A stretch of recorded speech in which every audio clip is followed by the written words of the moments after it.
साथियों, आप लोगों की ये परंपरा रही है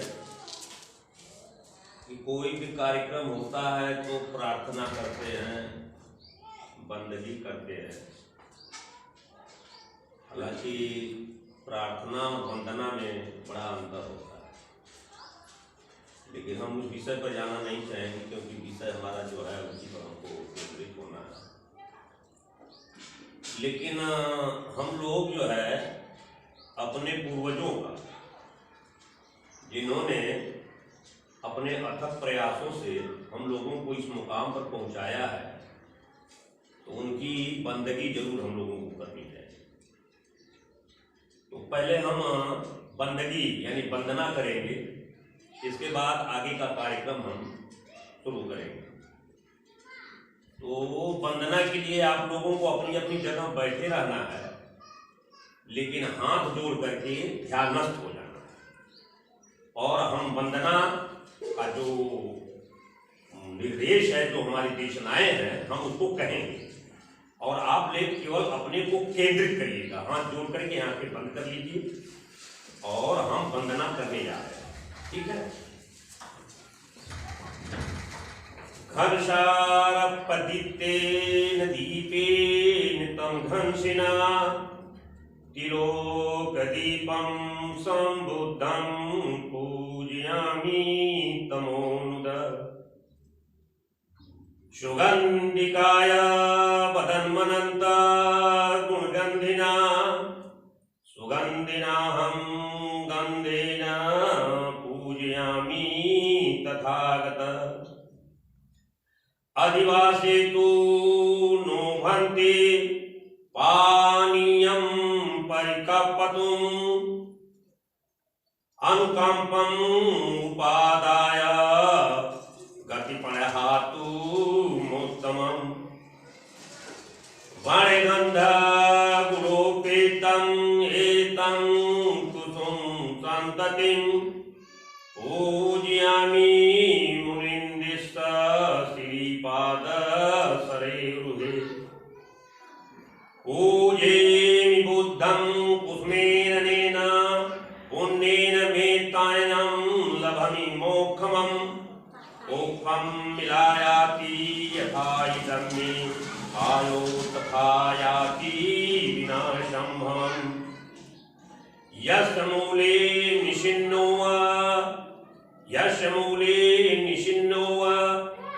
सपारी विजयं यका पत्तो सभ्युन्नथं सत्ता वन्दे तं बोधिपादपम्। इमे हेते महाबोधि लोकनाथेन पूजिता। अहं पिते नमस्यामि बोधिराजा नमस्ते। साधु साधु साधु। अब लोग ध्यान करो। और दूसरी चीज है, आप लोग सभी लोग अपनी जगह पर खड़े हो जाइए और खड़े होकर के एक हाथ ऐसे करें। और हम किस विषय पर चर्चा करते हैं उसकी उद्देशिका मैं बताने जा रहा हूं। मैं आगे आगे बोलूंगा, आप लोग इसको बोलिए। आप यूं करिए।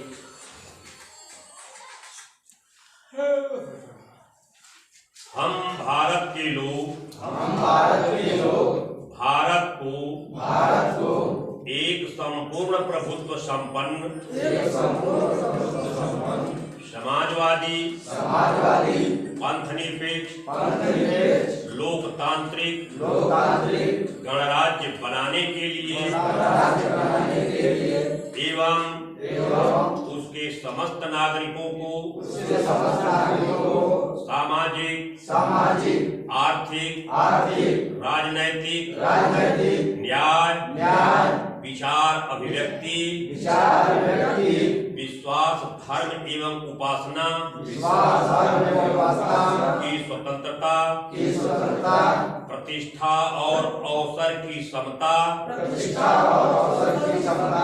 और उन सब में व्यक्ति की गरिमा और राष्ट्र की एकता और अखंडता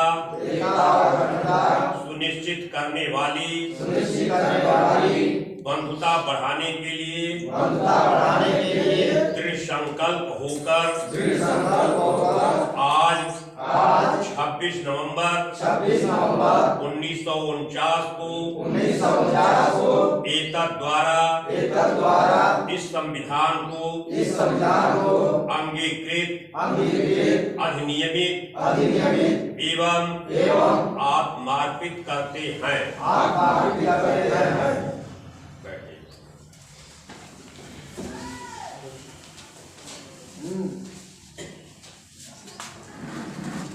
साथियों, निवेदन बा जो आप वंदना हम लोगों से करवाए उसका अर्थ समझा दीजिए। हाँ देखिए ऐसा है ना कि इसको लास्ट में कर दीजिए, लास्ट में हम बता सकते हैं ये अभी भी बता सकते हैं। हम जो बता रहे हैं ये देखिए असल में ये जो वंदना है ये पाली भाषा है, समझिए आप। जो वंदना मैंने कहा है क्योंकि ये जितने भी हमारे पूर्वज गुजरे हैं सारे पूर्वज जो है वो तथागत बुद्ध के ही मिशन को पूरा करने की फिराक में अपनी पूरी जिंदगी समझ रखी है, समझिए आप।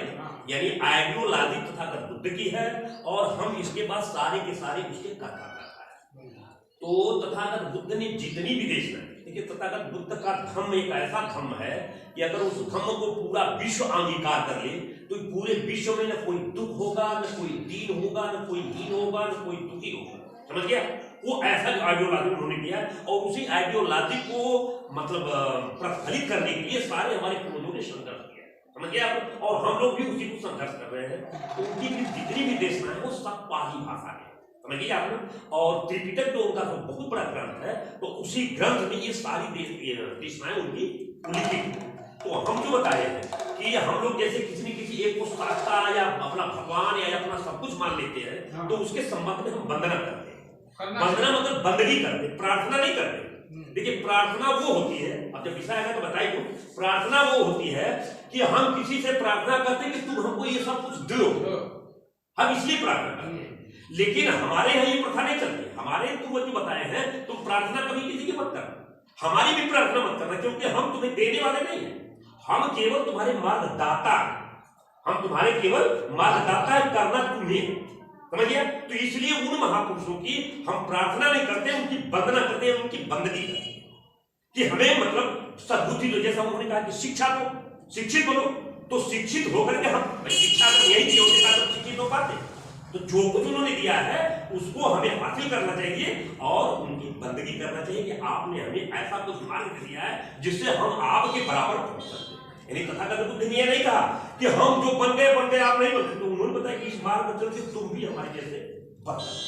बाबा साहब ने क्या कहा कि भाई जिस प्रकार हम शिक्षित होकर के दुश्मनों का सरदार बन गए उसी प्रकार तुम भी शिक्षित होकर दुश्मन का सरदार बन सकते हो और अपने समाज का कल्याण कर सकते हो, समझ गए।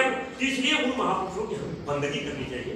तो बंदगी में ऐसा है कि हम आपको बता ही दें कि उसमें जो पहला हमने बताया कि घनसार प्रतीते हे मतलब हमारे मतलब मार्गदाता महापुरुष, हम लोगों को जो आपने मार्ग दिया है उसके बदले में हम आपको कुछ तो नहीं दे सकते हैं, लेकिन हम आपके सामने जैसे आपने हमको प्रकाश रूपी ज्ञान दिया है ना, तो उसी तरह से हम आपके यहाँ बैठ करके उस प्रकाश की पाने की लालसा में आपको हम प्रकाशित करते हैं, यानी दीप को दिखाते हैं। जैसे 5 मोमबत्ती जलाई जाती है ना, तो 5 मोमबत्ती जलाई जाती है तो उसमें ये मंत्र पढ़ा जाता है, ये उनकी देशना है बाबा तथागत बुद्ध, समझिए आप। दूसरा यह है कि जब हम उनको पुष्प अर्पित करते हैं तो सुगंध उसमें होता है, समझिए आप।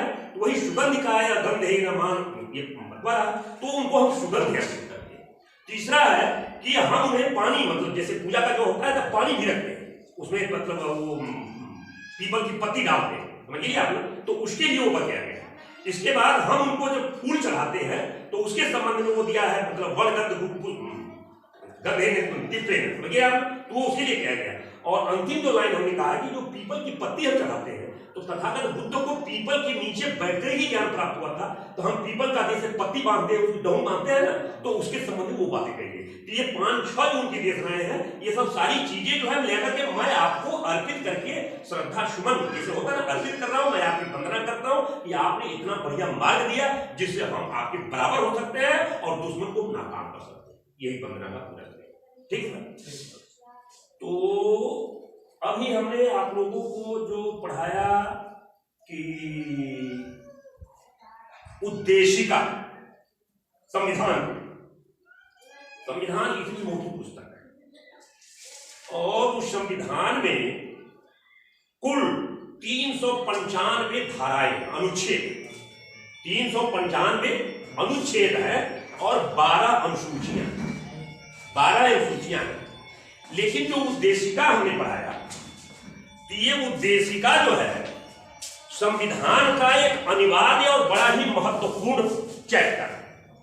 इस बात को समझिए, उद्देशिका संविधान का बहुत ही अनिवार्य और महत्वपूर्ण चैप्टर है, जिसमें संविधान में जितनी भी बातें लिखी हुई है वो उद्देशिका में जितनी भी बातें उल्लिखित हैं उसी को मतलब सारी विषय उस उद्देशिका में उल्लिखित है। समझिए आप, माने कम शब्द में बृहद जानकारी दी गई। समझिए आप, तो कहने का मतलब हम वही उद्देशिका आपको बताए हैं और उस उद्देशिका को हम परिभाषित भी अभी करेंगे। मतलब काफी उस पर हम आपको एविडेंस भी देंगे, उदाहरण भी देंगे, उदाहरण दे देकर तो हम शुरू करते हैं यहां से।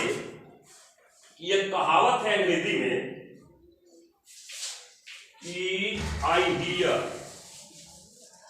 आई फॉरगेट, आई सा I remember, I do I understand. इसका अर्थ है कि मैंने कोई बात सुनी, इस काम से सुना, उस काम से, यानी आई फॉरगेट, मैंने सुना तो वो बात भूल गई। दूसरी पॉइंट, आई सा, मैंने उसको देखा तो क्या हुआ, याद होगा। और ये भगवान तो हम देख लिए अपनी आंखी से ना हो, ऐसा कहते हैं। यानी एक सुना या सुन ली तो जरूरी याद नहीं होता, लेकिन जब देख लेता है आदमी तो सुनने की अपेक्षा देखने का काफी असर होता है और आदमी के दिमाग में वो बात याद आ जाए। तो वही बोला कि ऐसा मैंने देखा तो उसको याद कर। लेकिन जो तीसरी पॉइंट दिया है, आई डू, जब हम किसी चीज को करते हैं कर्म रूप में, जैसे मान लीजिए किसी भी प्रैक्टिकल आप करते हैं, किसी सिद्धांत का जब प्रैक्टिकल करते हैं तो आई अंडरस्टैंड, यानी वो बात मेरी समझ गया, वो बात मेरी समझ गया।